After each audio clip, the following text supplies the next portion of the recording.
Sibiras iš pirmo žvilgsnio pasirodė kaip kurortas.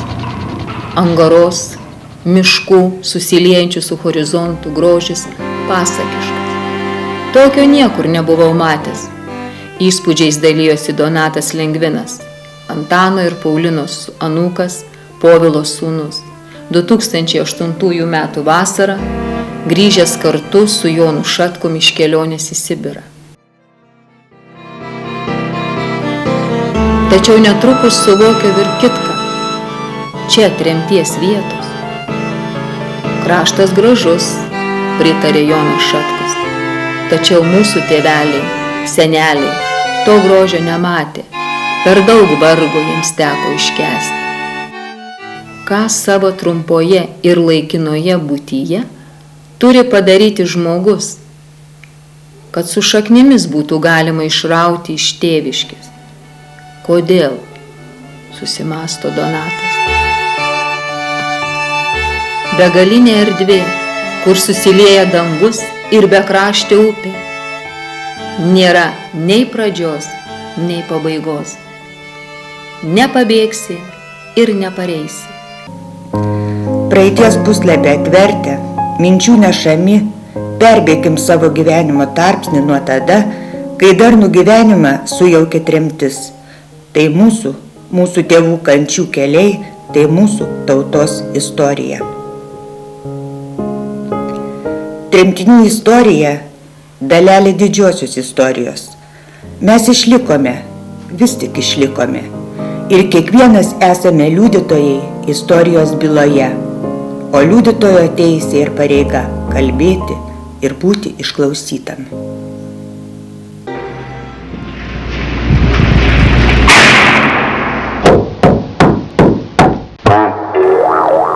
1948 metai, gegužės 22 diena. Ši diena pakeitė daugelio Lietuvos gyventojų likimą. Galima tik įsivaizduoti savijautą, kai brutaliai išplėšė tave iš gimtųjų vietų per patį sodų žydėjimą. Ir buvo diena, gyvuliniai vagonai stovėjo ir į Sibirą vežė iš čia.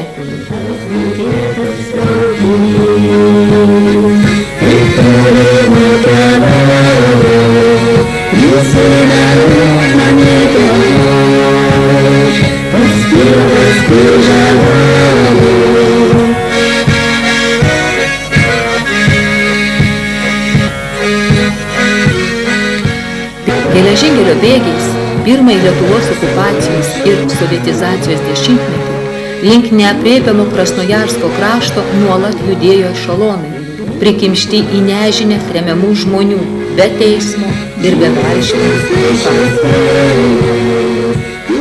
Buvo tamsu, tvanku, baisu, kai ešelonai pajudėjo, prisimena Nijolė Simutytė Šarkienė. Visi garsiai, ilgai raudojo. Trūko oro, maisto, šviesos, vandens, vietos atsigulti. Vagono vidury buvo išpjauta skylė visiems viena. Paplito visokie parazitai, kurie graužė mus. Vagonuose mirdavo ir gimdavo.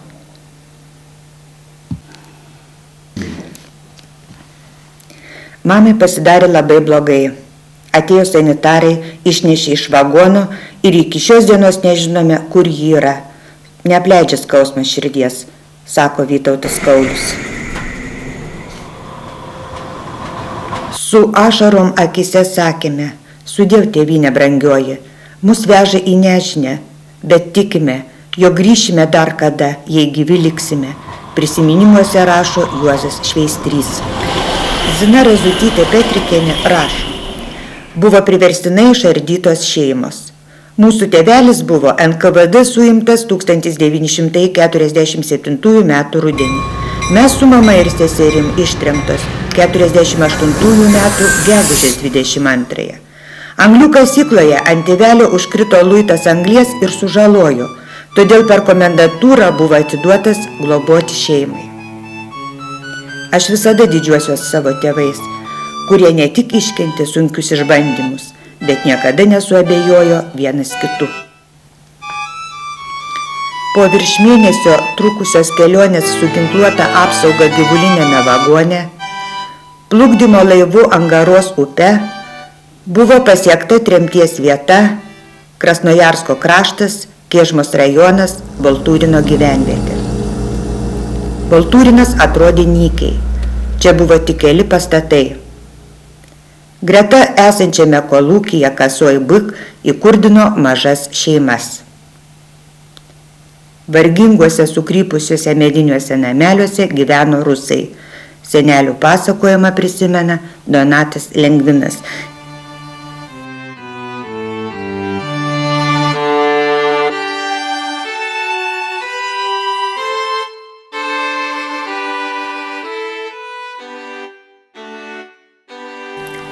Toli paliko tėviškės ugnelė, ir kūdikio sapnai, ir artimi veidai, ir 100 saulių švietusių kadais, kur laimės pėdsakus širdie radai.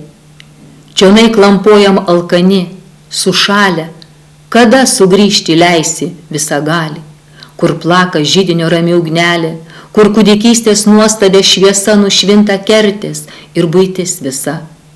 O nepalik po svetimuoju dangumi, sušaldys širdį vėjai siausdami. Paimk ją gyvą, kol vienodai plasta. Leisk man sugrįžt gimtojon žemėn, su protėviais ilsėtis. Žvaigždės auksinės, kalbėkite bruožai delnų, ar teks dar nors kartą pajausti dvelkimo tėvynės laukų. Varganas ir nesvetingas buvo gyvenamasis būstas. Pirmieji namai tolimame ir svetimame krašte barakas. Iškart užpuolė blakės.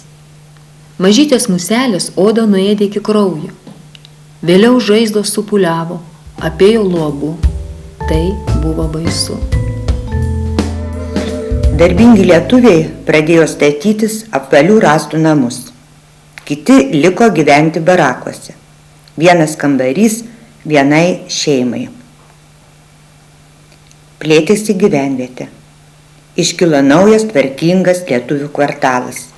Kalnuotoje vietovėje sužaliavo daržai, pražydo gėlės. Išgriauta tėviškė bylos ir nieks nepalydės į dalę rūščią, tik vienkiemy šuva piktai sulos ir nieks nepalydės į dalę rūščią, tik vienkiemy šuva piktai sulos. Mūsų mintis paukščiais, naktimis sapnais į gimtinę žemę skrenda amžinai. Leiskite tėvynę, leiskite mane, ten arimai kvepia duonos riekele, ten čiobreliais kvepia vasarom laukai, ten šviesesnė saulė pateka rytais.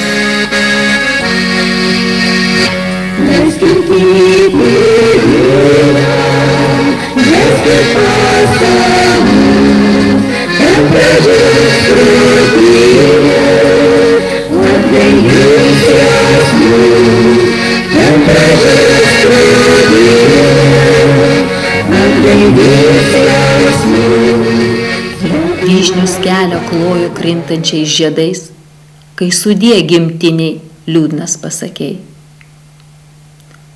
Mes tremtinio dalę nešam kantriai, vilties kupini, ta viltis mus krūtiniai rusena, kad sugrįšim ir būsim laisvi.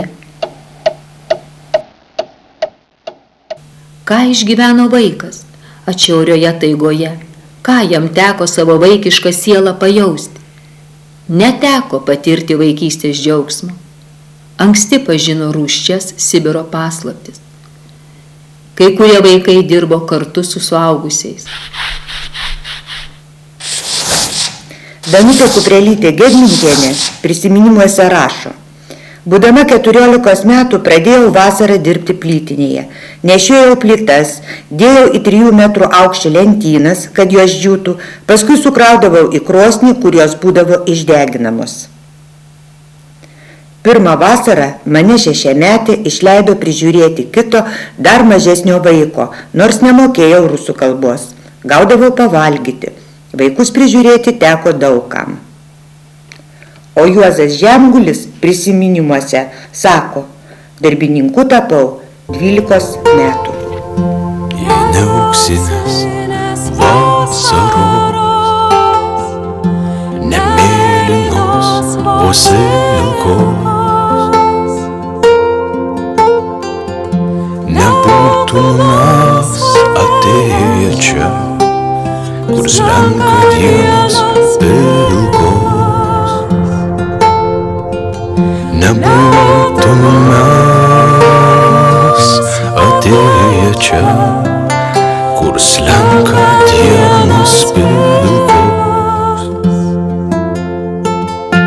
Taip tyliai slenka vasaros, pražydę gėlės vysta. Mes tyliai šluostom ašaras, palaidoję jaunystę.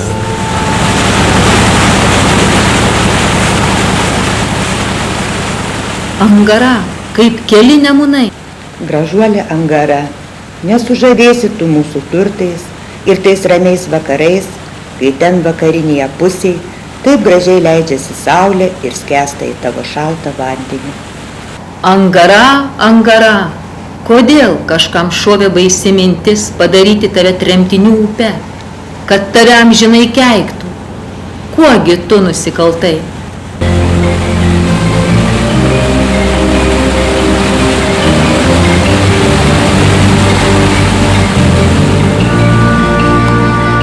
Dauguma tremtinių dirbo miško ruošos darbus, plukdė sielius, dirbo statybose, plytinėse. Kiek vėliau reikėjo mechanizatorių, ligoninės darbuotojų. Darbas sunkus, maisto beveik neturėjome, pasakoja Severina Švinskaitė. Miške neįstengiau dirbti, paskyrė rąstų ridenti į upę, kur juos surišdavo į plaustus.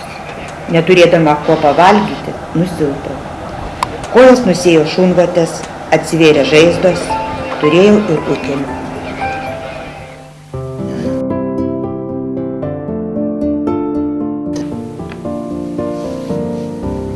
Juozas Šveistrys savo prisiminimuose rašo: Pirmas dienas neįpratę ir bijodami lipti ant vandenyje plūduriuojančių rąstų, nespėjome gerai ir greitai atlikti darbo. Rusai pyko, svoločiais, tinginiais vadino, šaukia, sušaudyti reikia, tik kulkos gaila. Mes atsakydavom, kad už kulką užmokėsim, jei jiems tik kulkos gaila. Tada jie nutildavo. Mums, lietuviams, tie jų keiksmažodžiai buvo baisesni už patį darbą. Darbas sunkus, atlyginimas mažas. Vasarą kankindavo karštis ir muselės. Žmogus pripranta prie visko, pripratome ir mes. Buvom jauni. Į darbą ir iš darbo su daina. Jos buvo apie Lietuvą ilgesingos. Dainavom ir rusiškas, jos labai gražios, gyvenimiškos. Dainavom ir linksmas, negaligi žmogus visą laiką liūdėti, prisimena Marytė Juškaitė. Smuikai pravirko vakariai tyloje ir lėlio žiogelių daina, bet tu nežinoji ir tu nežinosi, ko verkia motulė sena. Bet tu nežinoji ir tu nežinosi, ko verkia motulė sena. Netrukus vietiniai žmonės pradėjo sakyti, kad lietuviai patys geriausi, sąžiningiausi žmonės. Ir viršininkai tai suprato. Jei reikėdavo ką nors greitai ir sąžiningai padaryti, pasikviesdavo lietuvius, jie tikrai tai padarys. Ir po šitiek metų vietiniai rusai gerai atsiliepia. Mečislovas Kerpė prisimena, rusai vairuotojai niekaip negalėjo užvesti mašinos. Netoli jų buvo darbininkas Juozas Ripskis. Jis priėjo prie mašinos, palindo po ją, pasišvietė degtuku ir sako: "Anuka Vanka, skrutny." Ir mašina užsivedė. Lietuvio pranašumas buvo pripažintas ir įvertintas. Ripskis buvo paskirtas mechaniku, o vėliau miško ūkio pramonės viršininku. Plėtėsi miško pramonė, atėjo naujos technikos. Lietuviai rišo rastus į pučiokus, ruošė medieną mašinų kurui.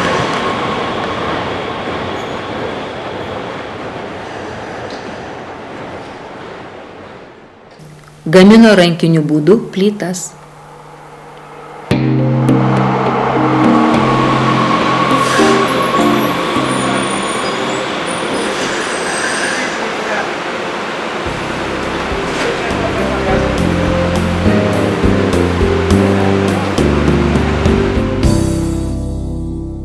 1952 metų sausio 7 dieną darbe žuvo mūsų tėvelis. Mes, vaikai, negalėjome net palydėti jo į kapines, kurios buvo už 5 kilometrų, nes neturėjome kuo šilčiau apsirengti. Su nuoskauda pasakoja Danutė Kuprelytė Gedmintienė. Kas suskaičiuos, kiek kančių išgyventa, kiek ašarų išlieta, kiek tremtinių kaulų pūva Sibiro žemėje.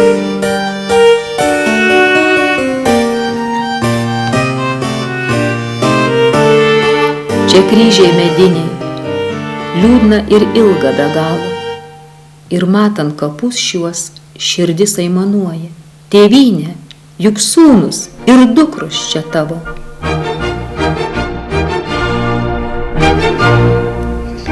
2008 metais kelionės į Sibirą metu Kasoj Buko kapinės suradome ne iš karto. Vaizdas sugraudino. Juose siautėjęs gaisras sunaikino kai kuriuos kryžius tvoreles. Radome nuodėgolių, liktai kryžių, liktai tvorelių likučių. Žemė išlyginta buldozeriu. Viskas daryta tarsi tam, kad neliktų nė ženklo, jog čia buvo tremtinių kapinės. Jaudindamiesi pasakoja Jonas Šatkus ir Donatas Lengvinas.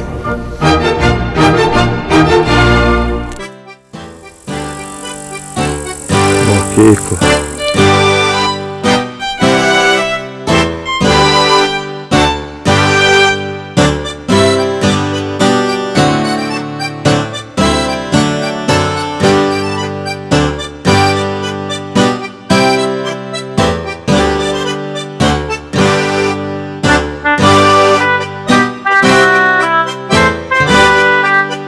Tremtinių vaikai mokėsi Baltūrino pradinėje mokykloje. Paskui Kasoj Buiko 7-metėje mokykloje. Vėliau Baltūrinę pastatė vidurinę mokyklą. Lanko vis mažiau vaikų, kaimas miršta, apgailestavo Jonas Šatkus.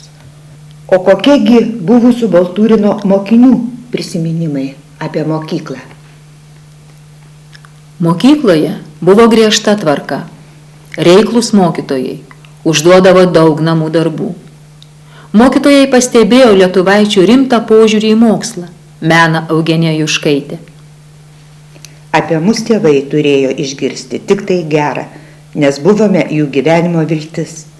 Mes neapvylėme tėvų, gerai mokėmės, prisimena Angelė Žemgulytė. Mokytojus gerbėme. Direktorius Konovalovas skirdavo pinigų maistui, avaliniai ir tremtinių vaikams. Mokytojai buvo geri, atsidavę savo darbui. Pamokose nebuvo drausmės problemų, išsisukinėjimų nuo užduočių. Mokykloje nebuvo prievartos ar pažeminimo. Niekas nevartojo necenzūrinių žodžių. Su nostalgija prisimena Emilija Beniušytė.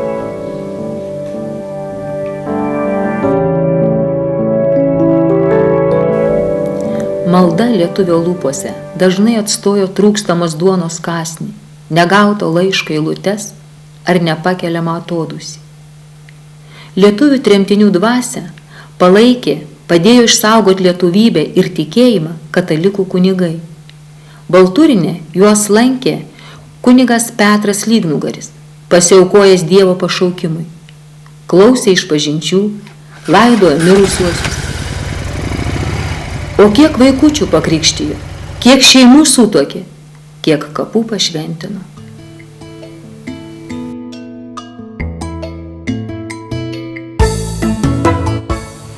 Erna Prekšaitė Kem 2009 metais asmeniniais tikslais pabuvojusi prie Angaros prisimena.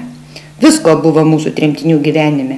Verkėm ir juokėmės, dirbom ir sirgom, dainavom ir giedojom giesmes, padėjome vieni kitiems, meldėmės, laidojom artimuosius, gedėjome, draugavom ir mylėjom, tuokėmės, gimė vaikai.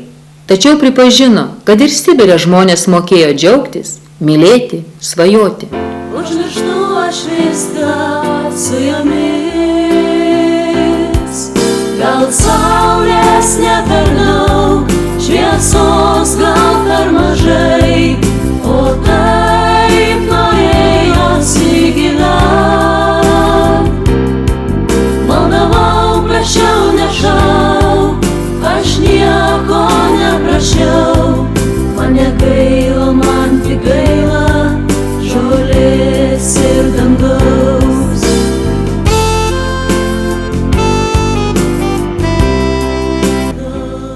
Pro skausmą, pro ašaras, pro neviltį, per priespaudos sužydusi jaunystė, čia kūrė savo ateitį. O ką galvoji tu?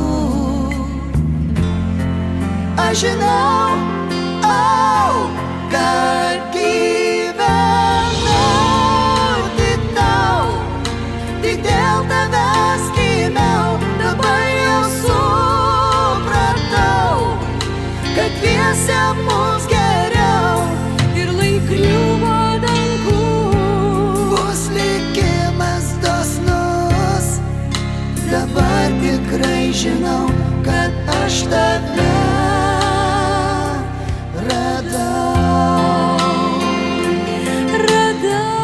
Lietuviai tremtyje buvo solidarūs, rėmė vieni kitus. Kartu švęsdavo religinės ir tautinės šventes, susirinkdavo į laidotuvės, vestuves ar krikštynas. Eidavo vieni pas kitą į svečius, šventes praleisdavo, kad ir prie skurdžios vakarienės. Šventė po raudoną vėliavą. Ji drasko lietuvišką širdį virš pilkų pastatų, sako Eugenija Juškaitė Ilginienė, tad pasirinkau savo mediko profesijos simbolį. Net ir po sunkių darbų ar retą poilsio dieną atsirasdavo entuziastų, uždegančių savo veiklumu kitus ir suburiančių padainuoti gimtojo krašto ir tremtyje sukurtų dainų. Grojo pučiamųjų orkestras. Orkestras įkūrėjas buvo Povilas Kerpė. Jo šeima atsivežė iš Lietuvos 3 pučiamuosius instrumentus. Vietinis rusas Vorcinas parūpino dar 3 instrumentus. Pavasarį žmonės būriais eidavo ant kalno, vadinamos Sopka. Čia dainuodavo, čia anksčiau nutirpdavo sniegas, čia eidavo pasivaikščioti, čia šventė šventes. Daina įgijo naują atspalvį ir ypatingą gimtų namų ilgesį. Lengvai mėto šeivas, stakris ąžuolinis, tiesias plonus gijos, taip lengvai, lengvai, rankšluostė.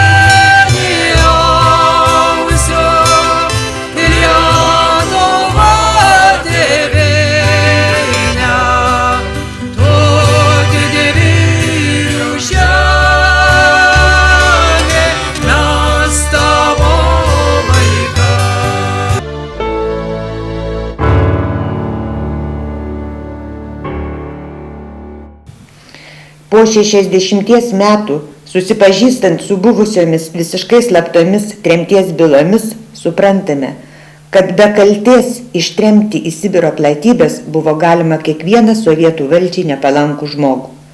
Pasidaro labai liūdna ir baugu, bandant suvokti tremtinių jausmus ir išgyvenimus, sako Donatas Lengvinas. Tremtiniams buvo suteikta galimybė grįžti į savo tėvynę. Atėjom atsisveikinti kaip draugai, kaip broliai, nors pavargę veidai, nors mes skubam išvykti. Nežinia, ar kada teks dar mums susitikti, bet mes žinome visi, kad draugais pasiliksime į tėviškę sugrįžę. Taip gera širdyje.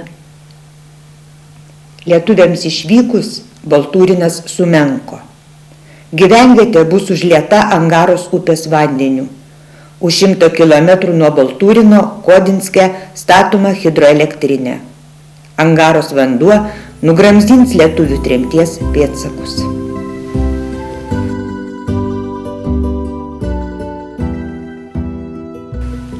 O kiek negrįžo? Malda ir šiandien vienė grįžusius iš tremties su negrįžusiais, vaikus su tėvais, senelius su anūkais. Taip, mes, kurių seneliai patyrė siaubingiausias pragaro kančias žemėje, esame ir būsime gyvieji liudininkai tų tolstančių praeities puslapių, apie kuriuos dar girdime iš jų lūpų. Tik tai tauta išėję, vienybėje sustoja, gelbėjant Lietuvos, Lietuva, Lietuva.